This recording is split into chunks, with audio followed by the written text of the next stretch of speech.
Hello, hello, good evening, good afternoon, good morning, wherever you are watching us, either on Facebook or Instagram or anywhere from the world.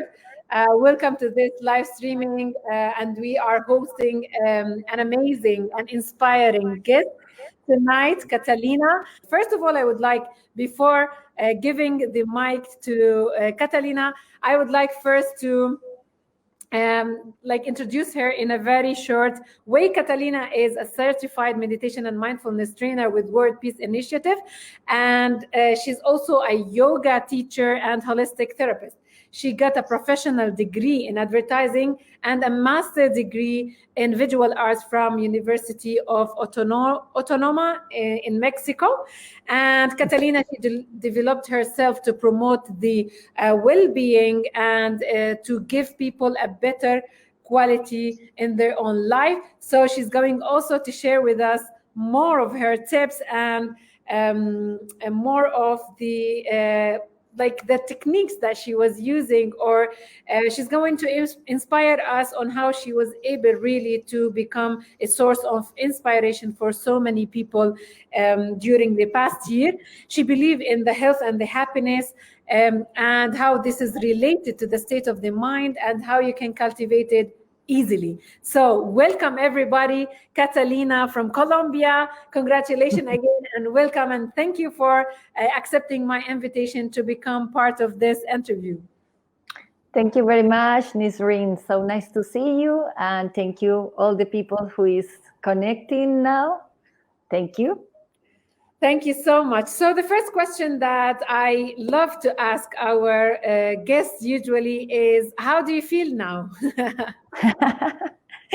Well, I feel so happy because it was a very big surprise to receive this recognition between so many talented and inspirational people who is because all the meditation trainers from Peace Revolution, we are like 60 or 70, and all the people is very talented and very, very good human beings.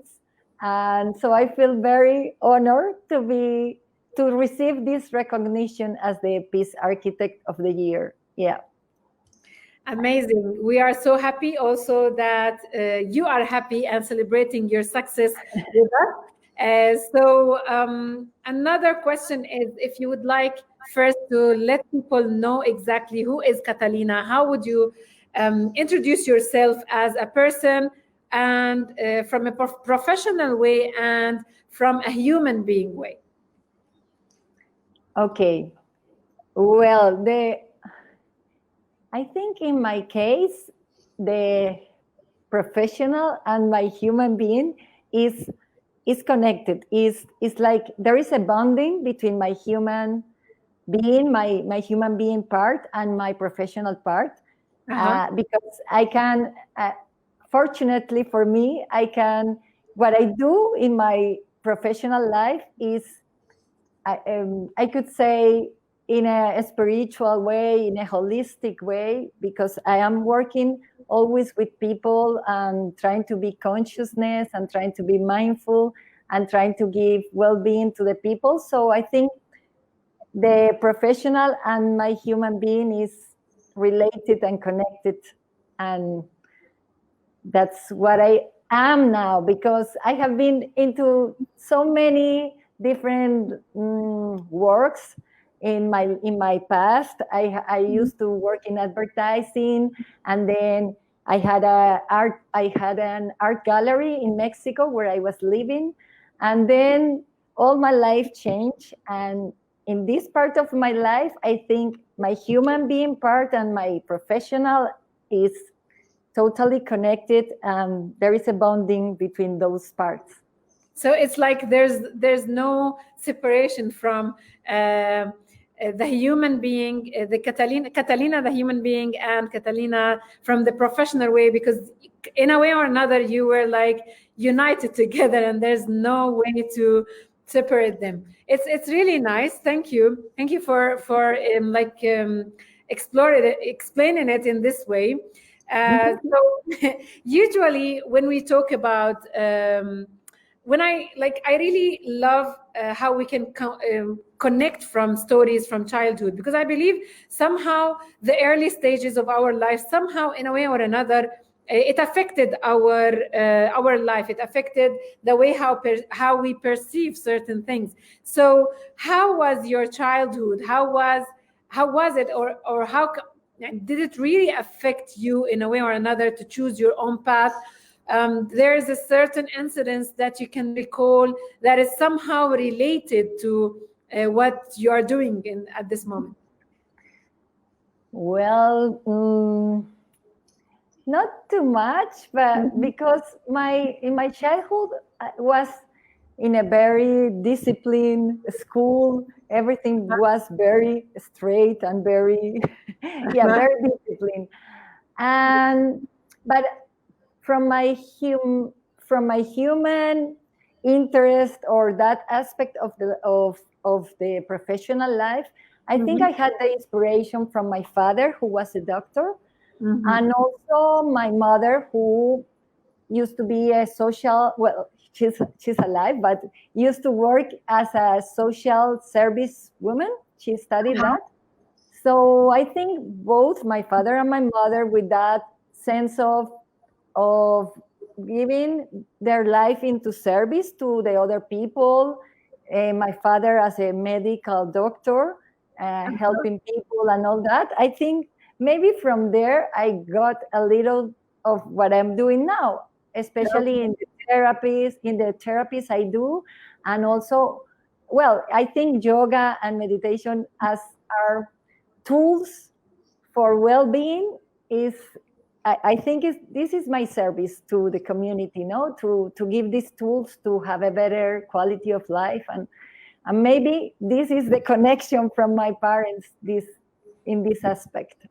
So you feel somehow, seeing your parents are having the sense of giving for people makes you believe that you are coming here to do this, to serve, to help other people, which is really nice, because the very successful people always say the secret of living is giving. So giving is a very important thing, an important message that every one of us, if we devote some time to do it, I think we're gonna serve the whole world in a very inspirational way. So thank you for choosing this path, actually, and to be inspired with your childhood and your parents in this. And I would like to invite everyone who's watching us, you can type down where are you watching us from, and at the same time you can type down your question for Catalina if you would like to know more or in depth of what she is sharing. So now coming to usually in the life we go through certain challenges. So when was, or do you have specifically a big challenge in your life that you felt like it was kind of like a turning point for you? Yes, I have that moment in my life. It was in 2015. I was living in Mexico, and can you imagine that one day, in the same day, I lost my job, I lost my boyfriend, I lost my house because I was living in my boyfriend's house. So in only one day, I lost all the security aspects of the life that you need to survive, like a home, a house, the job, your relationship. It was very strange. It was a very strange day. And I understood it was a message from the universe that I need to make a change in my life. And I took it like that. I said, okay, I'm not going to be crying all day. I am going to move. I need to make changes in my life. This is a signal from the universe or whatever, or from God. So let's move on. And that took me to a place to change my life, and to even to take the decision to come back to Colombia, to my country where I was born, because I was living in Mexico for 12 years. So at that moment, that challenging moment in my life, I decided to go back to Colombia. And then a lot of changes. No, I was working in advertising, and I decided to leave all that life and change to this other life that I am living now. Yeah. Wow. I believe that it was a very difficult challenge for you, like to lose everything all of a sudden. And then, but I believe now looking at it, like you feel like it's kind of the thing that made you the person who you are, or it made you to make differences or to go out of your comfort zone, and that you are able by yourself to overcome this challenge, which is something really, I think it's really important to you. And it is what makes us like challenges. Sometimes it is what makes us the person we are right now. So Exactly. congratulations again that you were able actually to kind of like also overcome this challenge and to find your way. It seems that you always have this like personality of finding your way through challenges. That's why you find your way in 2020, and you were able to overcome the challenges that is inside of you and from the outside, I would say. And we will come now and you will share with us more. So so do you think kind of like, do you have a specific path in your life that affected your decision on becoming a meditation trainer, or to choose the path of meditation? Why did you choose the path of being to practice meditation, to be a participant on the first side, and then to become the meditation and mindfulness trainer with World Peace Initiative? Well, from many years ago, I was practicing meditation on my own, and I was receiving the benefits of meditate, like having that place and space and time for myself, and to have my mind in a more quiet and peaceful state. So I was practicing on my own, very variable. But then I met Peace Revolution program, and I started doing it more conscious, more constant. And I did the program, the 42 days program. And then meditation became a habit in my life. So it was easier to do my own practice and to continue meditation. And then it was like one step and one step and one step. And then it was the opportunity to become a meditation trainer. So I was invited to Thailand to this retreat with Peace Revolution. And in 3 weeks, we were learning from the monks and from Ping Ping, who is the CEO of this organization, all the techniques to become a meditation trainer. And yeah, I was lucky to have that opportunity.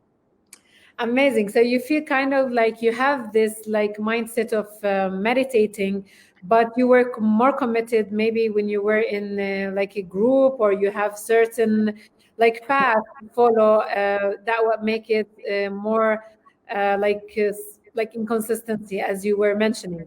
So can you remember a remarkable experience when you were a participant or when you were practicing the meditation? Like, what is the remarkable experience that you still recall it until now that was really amazing? Well, the most amazing experience was to be there in Thailand for 3 weeks with the monks and with the other peace architects, with the other people from all around the world who were also learning with me all these techniques. It was amazing because it's like the perfect moment, the perfect scenario in a retreat in Thailand, and learning all day, practicing and receiving teachings from the teaching from the monks. And surrounded by very beautiful people from all around the world, because all the friends I made there are very special people, very amazing people who is also working as meditation trainers in their countries. And this was amazing to have the opportunity to be there in Thailand in that retreat. That's amazing. Yeah, really, I do believe that being among people who have the same interests, they are all there to learn how to spread the inner peace to themselves first and to other people in this world, to become a source of enlightenment, to become a source of inspiration for so many people. I believe being in such an atmosphere, it's a blessing. So what was the challenge for you when you were like in the process of becoming a meditation and mindfulness trainer? Because it's your first year of becoming a meditation and mindfulness trainer. So what was the challenge for you when you were in Thailand?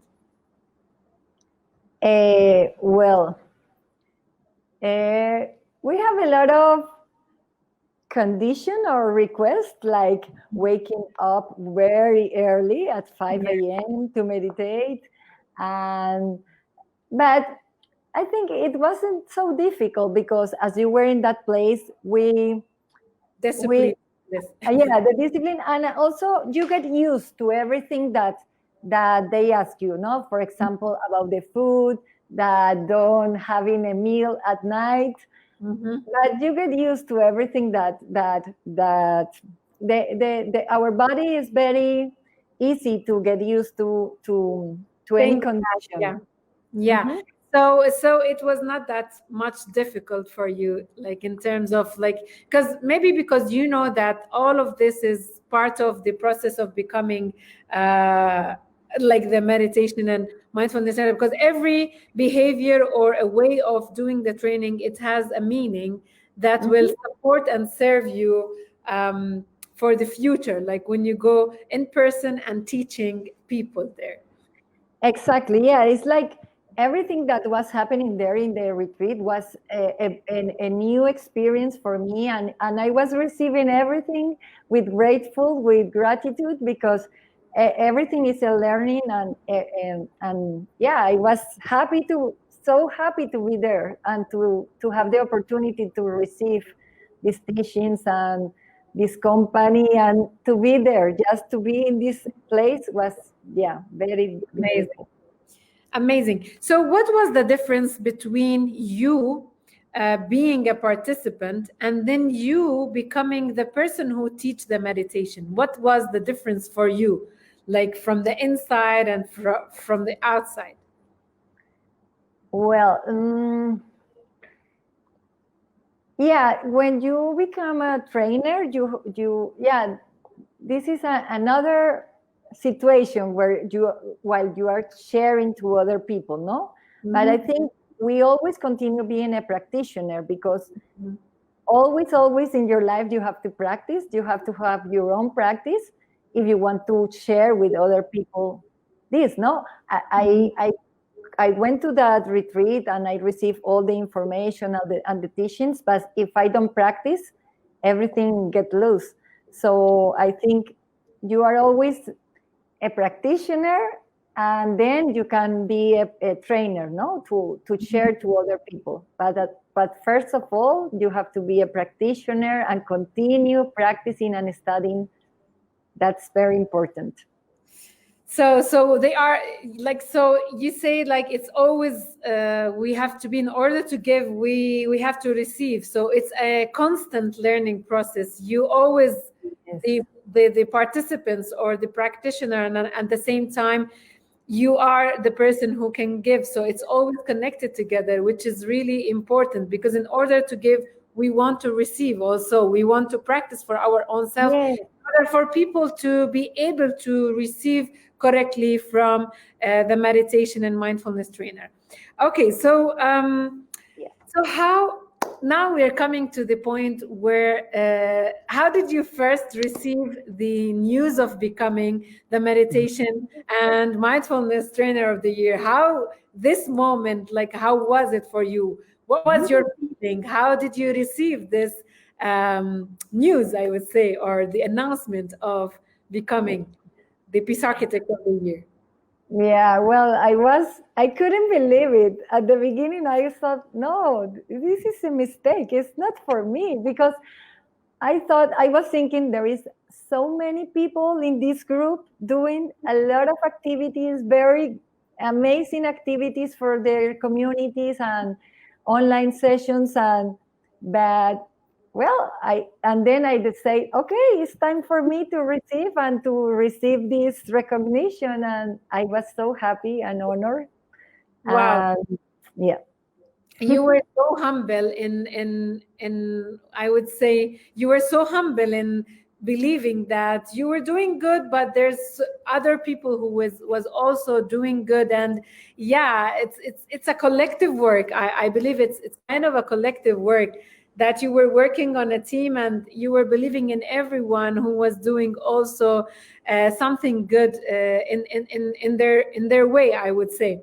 So so like my question is, how did you change your mindset? Because like that 2020 was a like kind of a challenging, right? So how did you change your mindset, and what did you do, what did you use in order to become the source of inspiration and the way that you were trying to help? And yeah, because I'm pretty sure you were doing something great, that you got this recognition from the organization. So yeah, how did you change your mindset to fit in 2020? Well, since here in Colombia, it was about March when we went on quarantine. We were asked, we were we went on a lockdown. Mhm. So it was in March. I have came back from Thailand in February, Yes. and it was I was starting to doing my practice on presence in the yoga studio and other places, but then no, everything was stopped. You couldn't go Everywhere.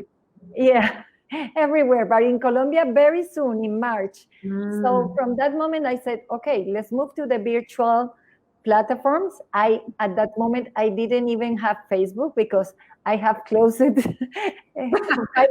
5 years ago. I closed Wow, Facebook that's because someone hacked my hacked your account. account, so you Yeah. closed it.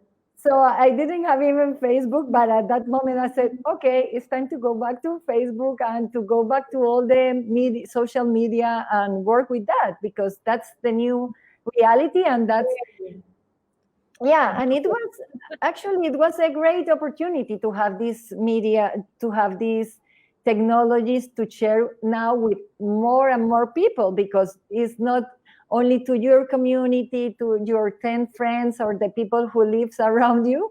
Now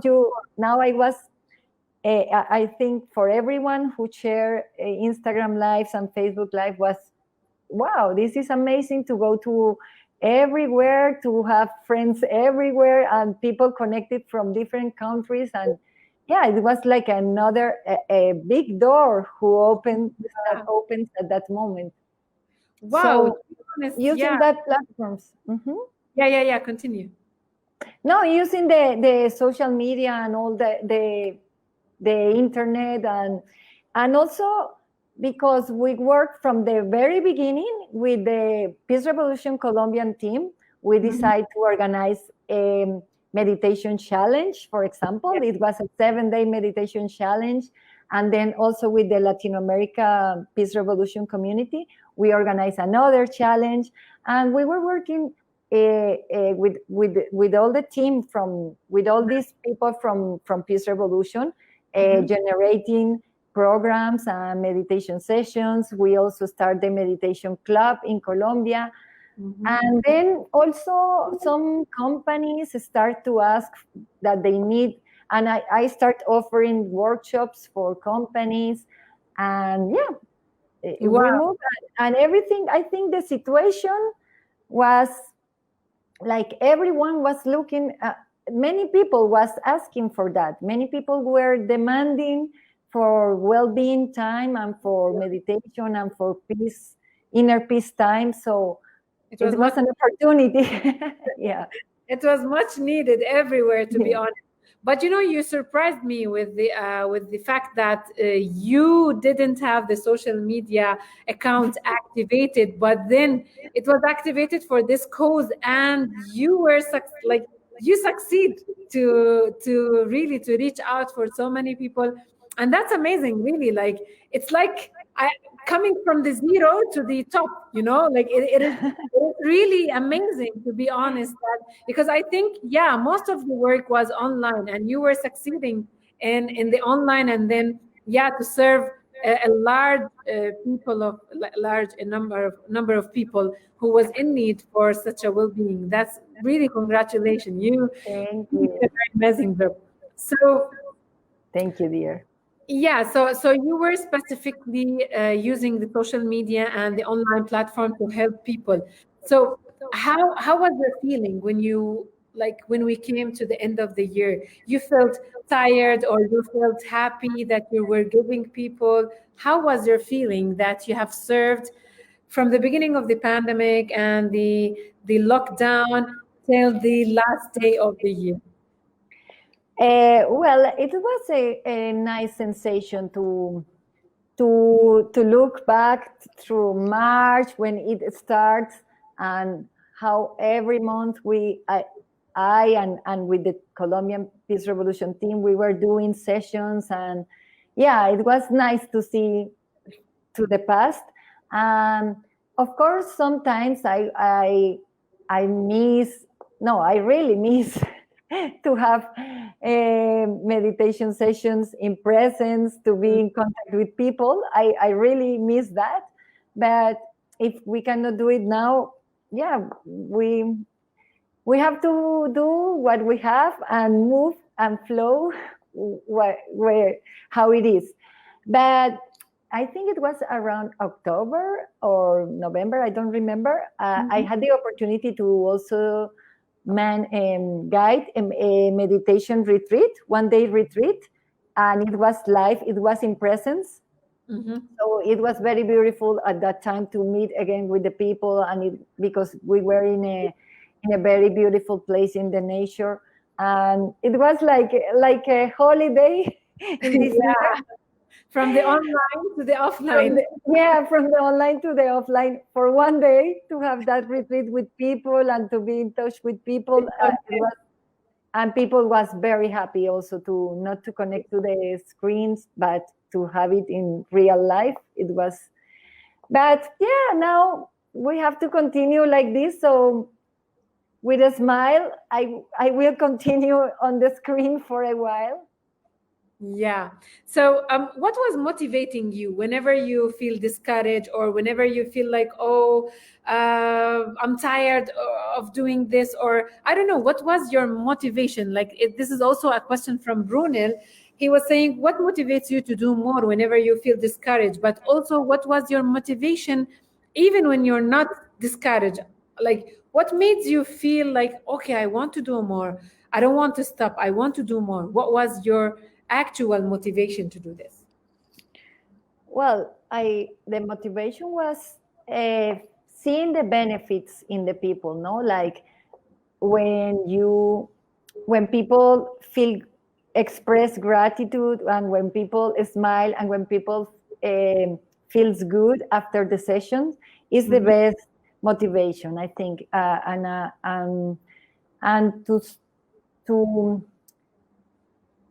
to give something, a little relaxed and peaceful time for the people who is very stressed now, is the best motivation, I think. Like everything that you can give a little, as even if it's just for 10 minutes, even if it's 10 minutes, 30 minutes, if they can have relaxation, if people can feel a little peace, that's amazing. So, and we are lucky that we have these tools to overcome this difficult situation. I mean, we the meditation trainers and the Peace Revolution people, because we have the tools to be more relaxed and to be more calm, and to try to be calm in this difficult moment. Yeah, to commit and deliver. Yeah. Yeah, so it's so nice if we can share this with the people, these tools that of course are going to help them. Mhm. So your motivation was when you feel that you were serving and helping people, that was your motivation most of the time, because you're doing something in a situation where everyone is maybe in fear or they are facing challenging, and you know that you have the tool and you're serving and helping them to overcome whatever they are going through.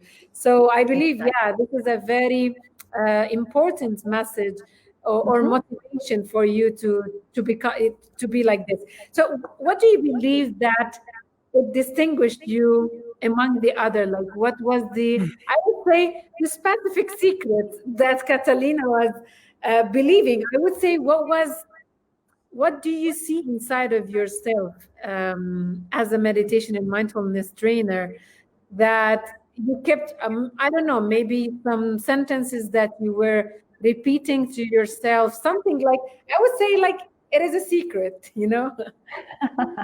A secret from No, you. well, I don't know. I think only like I am trying to be calm and happy and smiling Mhm, to people, like trying to be positive. mhm. But I don't feel very different from my friends, from my other meditation trainer friends, because they are also very peaceful and very smiling all the time. So I don't feel the difference between me and them. But yeah, only I think people needs more tenderness and Mhm. more a smile and more like more a happy face or something like that. Maybe you, because of you feeling, you're feeling as one with your team, you're feeling as, Mhm. you're not comparing yourself, you feel that you are part of a team, you're doing this in a collective way. Maybe I believe this is one of the secrets, because it's Yes. yeah, seeing yourself as part of a group is really something amazing, and I believe it has the effect on, because you will also see yourself as part of the community, I believe so. Yeah. So yeah, part of those people that you are serving or helping, and this Mhm. can be felt from the people that you give. So I believe this is kind of like the secret of, of the way of Me? your. Yes.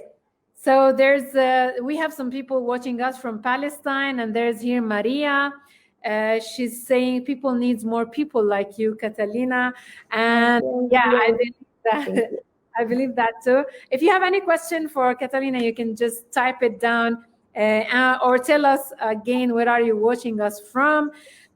So what would you give, no, I would say, what was, like, can you recall any remarkable experience from people who was receiving classes from you, something that you can still remember, and maybe it is kind of like a source of inspiration for you, or that encourage you to give more?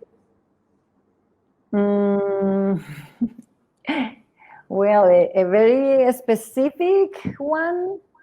It I doesn't don't have to be a remember. very specific, maybe a general feeling. Yeah, the general feeling was, yeah, like that, like when people from, for example, people from companies Yeah, who are very in that economic and very productive state yeah. of mind, and when they give for themselves 20 minutes, 30 minutes to meditate, it is like, wow. I felt amazing, like these people stop working 10 minutes, 50, 20 minutes. They stop in the office to connect with me and to meditate together. Is Wow. it's a very good sensation. And also, because, for example, in my yoga classes, I am working with old people, Mhm. and it has been very nice to give these people who is very scared and very worried, uh, because I, of course, in my yoga classes, I do a little meditation at the end, and Uh-huh. and we use a lot of breathing techniques. So I feel good to share with I mean, because young people have a lot of things to do and they can access very easily to a lot of meditations and a lot of things.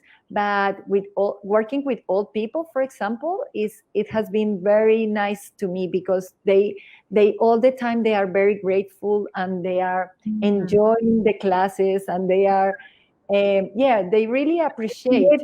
It's yeah. Yeah. So especially with that groups, with the people in the companies and with the old people, I felt a very nice sensation of like giving peaceful time and giving some serenity to their minds, and that's the best. That's what feels good for me. Wow. So there's a question for someone who's asking how we can deal with the difficult or stuck emotion. Maybe it's not exactly falling into the theme of the interview, but I would say, like when you were facing some difficult emotions, especially in the time of the pandemic or the lockdown, how you were dealing with them. Yeah, what I think all of us have had those moments of uncertainty and stress, and sometimes you don't feel so well. Also for me, sometimes, because sometimes everything is so strange and so when you start seeing people that you know that are getting that got the COVID, and of course that feelings come to all of us, no? Yeah. But in those moments I try to remember good moments. When I don't feel very well, I try to go to another moment when I was happy, or I try to bring to my mind the positive things that I am receiving now. For example, you can change your mind from sadness to happy moments in the past, or you can change your deception to appreciation for the things that you really have. Like, don't stay in the negative aspect, but change it to connect with the positive aspect of your life in this moment. And if you are having more time for you to read, to learn, or if you are having more time for taking classes online, or if you, I mean, you can be grateful for a lot of things that you have. So every time that if you feel bad, that try to change that mood for being grateful for what you have, for your health, your body, for breathing. Only being alive is something that you can be grateful for. That's right. So practicing the gratitude, focusing on the thing that we have instead of like focusing on the thing that we don't have or we're missing or what make us feel bad. Yeah, I think this is a very very powerful technique that we can use. And as you said, maybe only focusing on the breathing, that we are breathe or that we are still alive and we have the chance to live, to change, to try something new. It is something that we can consider. Thank you so much for this advice. So again, what would you share like as another advice for people wherever they are, wherever they are stuck with? You know, sometimes people, they don't have like they don't know how to start. They don't know what is the first step that they can take in order to make some changes in their life. And like all of us go through difficult situation in our life. So what would you advise them, what they can do, maybe 3 things that they can adopt or do in order for them to like feel different or start to witness changes in their own life? Well, I think the first thing is to review, to observe what things in your life are good for you and what are not so good for you. For example, watching movies of very intense or war movies. Is it Okay. good for you? Is it good for your mind? Okay. Yeah, trying to understand what is good for you, what is good for your mind, what brings you happiness, what brings you peace. Even also the people you are surrounded with, no, like you have the opportunity, you can choose which conversations do you want to go in, which programs on TV do you want to watch, especially before going to sleep. So Okay. first of all, observe what is good for your health and for your mental health, for your mind, and decide. And then, for example, if you already have practiced meditation and you can see meditation is good for you because it brings you some calm and peaceful time, so make it a habit in your life, no? Like when you see something is good for you, make it a habit, like practice every day with discipline, with patience, of course, also with patience, with discipline, and that's going to change your life when you adopt the things that are good for you. For example, something that you eat that is good for your stomach, that is good for your, that you feel energy and you feel good in your body. You can have this in your diet every day because you feel it's good. And also in your mind, if meditation is good for you, so make it a habit and practice, and you will get good results. Amazing. I really like this. So the first thing is to observe your current life, the things that you already do, and choose and witness whether you're feeling good doing it or you're feeling bad doing it. And it applies on all the activities that you are doing in your life, not only like in a simple, as you said, you're enjoying watching a movie, a certain type of movie, or the food, choosing wisely what makes you feel happy, what makes you feel bad. And yeah, I really like this idea. You can start with what you already have, with what you already do, and just see what is working for you, what makes you happy. I believe that there must be something that make us feel happy. It's not like, okay, I'm doing this and I'm not feeling like all the time you're not feeling good. I believe that there is certain things that make us feel good. So maybe you can increase the time that you're spending or on the things that make us feel good.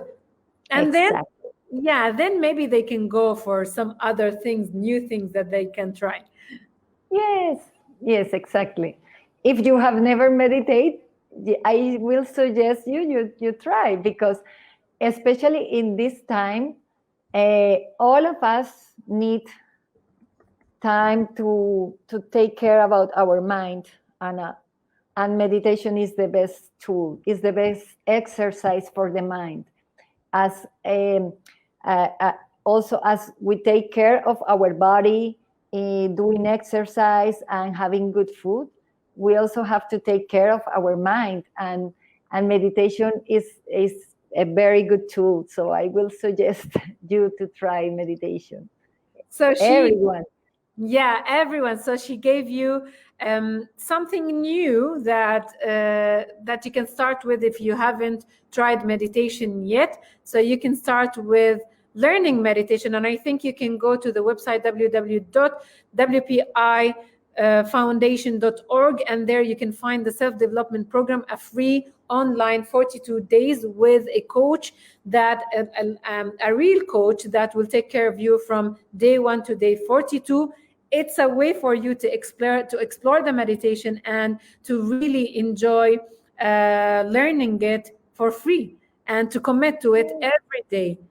So this is the second thing that you can do if you haven't, or even if you have tried meditation, you can still learn another type, because the self-development program, it's not only about meditation, but it is something like holistic. It's tap into 6 areas of your own life, and I believe you can reflect more when you try this program. Yeah.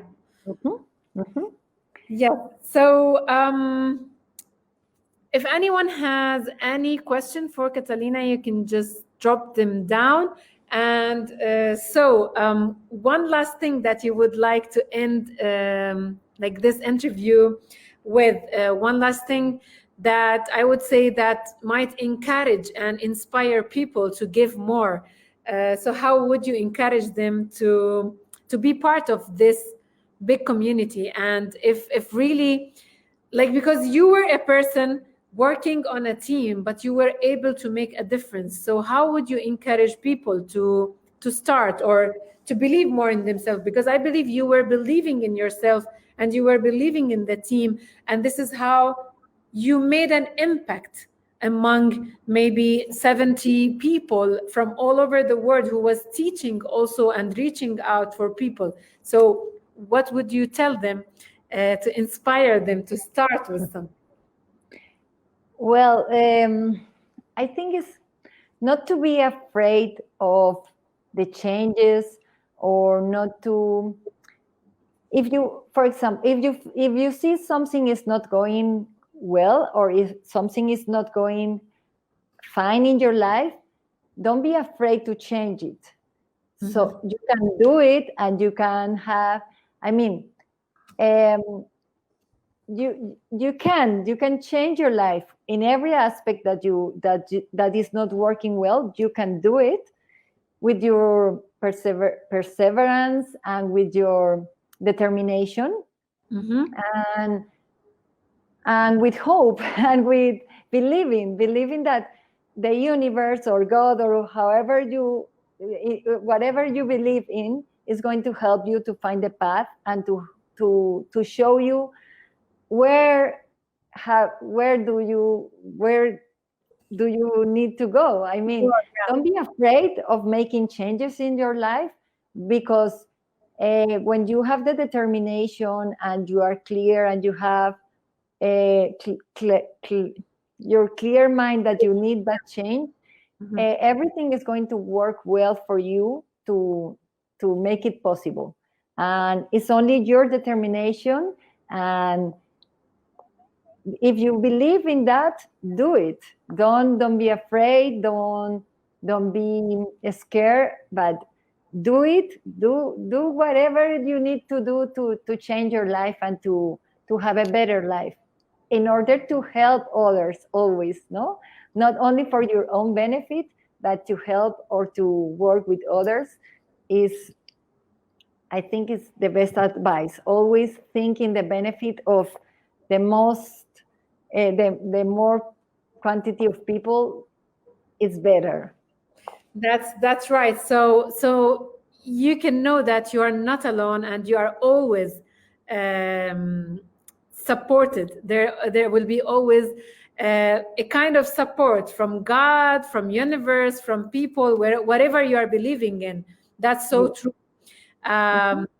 Yeah, we are receiving also some comment that sometimes we are afraid to do something, or to, I would say, to make a move.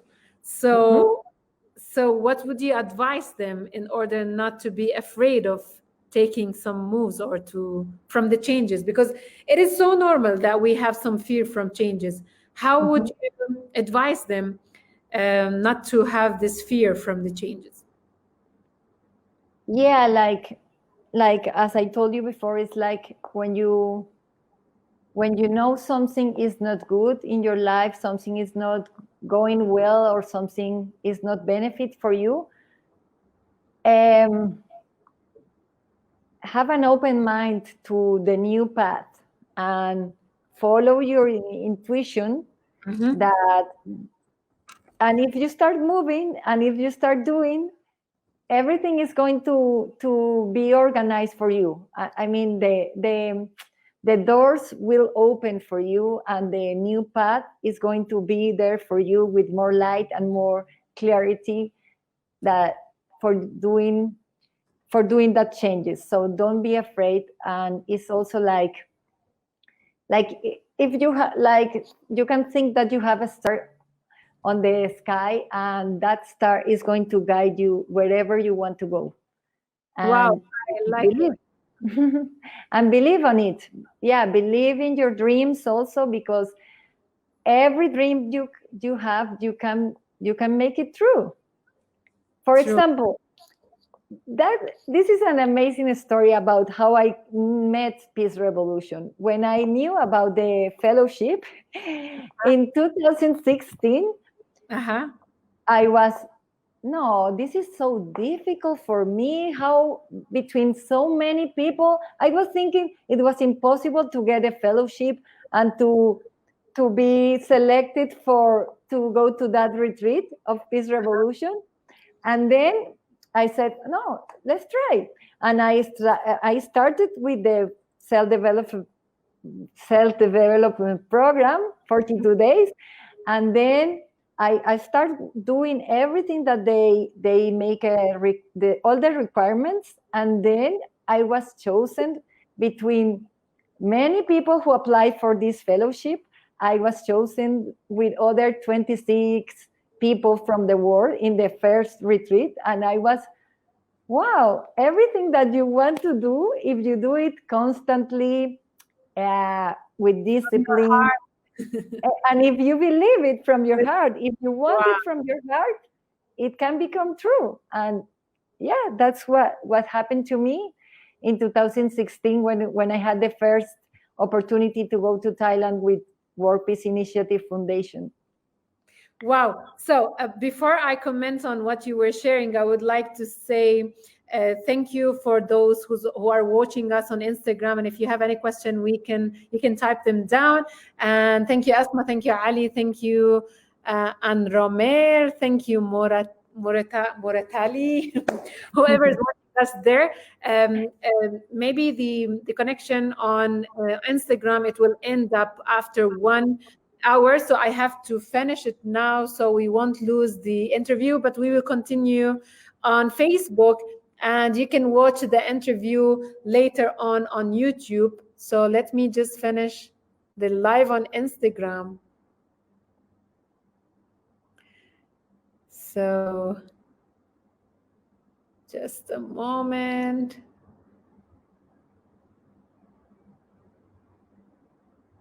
Okay, post. So, you inspired me with what you shared, because if I connect what you have mentioned about being chosen for Peace Revolution, so you saw the opportunity and you took the lead, or you said, okay, I want to do this, and you started the steps. And after you have started the steps, you went out, like you went with the whole procedure. You started the self-development program, blah, blah, blah, and you finished all the requirement. And you had this belief that I deserve it, I can be there. And, seeing yourself now in this year, after being a peace architect or a meditation trainer for 1 year, and you are the peace architect of the year. So you believe in yourself. Maybe you were not working to be on the top or to be number one or to be, but you were, the message that I'm trying to sense from what you have shared, that it is about the small steps that you do every day. And the belief that you have, doing things from the heart, and the belief that you have inside of you, this is what makes you reach to the top. This is what makes you reach to be chosen in that fellowship. And I believe there will be, like, maybe sometimes in certain fellowship we have like 1,000 application. So it's not something that is like can be easily guaranteed. Okay, if I'm applying, then I'm having this like fellowship. But no, you have to work for it. And also here in this year, in 2020, you were working step by step in order to reach, in order to serve. Maybe you were not thinking about it in this way, and you got it. You got it. You got it, and you were on the top of. I don't want to say it's like a kind of comparison, but it is more like, yeah, believing in doing it step by step, and believing that I really like what you have said. Just be open to the new opportunities, and you will see that the path will be unfold. Just take the first step and the path will be unfold, and this is the doors will open, and you will see a lot of light, and as if there is a star in the sky that is guiding you. That's super amazing, super inspiring. Thank you so much for addressing it in this way. We have some questions here. We have a comment that says the path starts within. Kat Francesca, she said the path starts within. Armand is sending you the congratulations again. And there's another question from Abid from Jordan. He's saying, is there any difference between being afraid or being scary? I think it's the same. Yeah, from my understanding, I think it's the same. What do you think, Nisreen? Yeah, maybe it's like being scary is maybe yeah, it's an extension, I would say, to the being afraid. Maybe it's a higher level of being afraid, or because maybe it's kind of like having some fear of like life-threatening, something that will take your breath away. But being afraid is a state of, I would say being afraid is a state that we have because of small things that we think about. Being afraid of, I don't know, a new project that you would like to do, a new opportunity that you want to take, or from an interview that you want to do, or from, I don't know, like something that it doesn't exist exactly in front of you, but it is in your mind. But like scary, it's about your life is threatened. You might lose your life. This is how I see it, to be honest. I'm not sure if it's the correct, the correct way. Maybe there's no wrong and there's no right. It's the way how we see it. Yeah. So thank you so much, really, for your time and for your inspiration to give us more insights on how you were able to become the Peace Architect of the Year or the Meditation Trainer of the Year. And I believe you gave the audience a very nice advices that they will take it with them and they will enjoy it, or they can start with. So thank you so much for this. Thank you for the interview, Nasreen. So nice to talk to you again. Yeah, so nice to talk to you, and I hope to see you in person very soon. Yes. And thank you everyone who was connected. Thank you. Thank you so much. Thank you, everyone. Have a good night, good evening, good morning, good afternoon, wherever you are watching us from. Thank you so much. And thank you, Catalina. Thank you again. And I wish you a wonderful and successful year in 2021 as well. Thank you very much.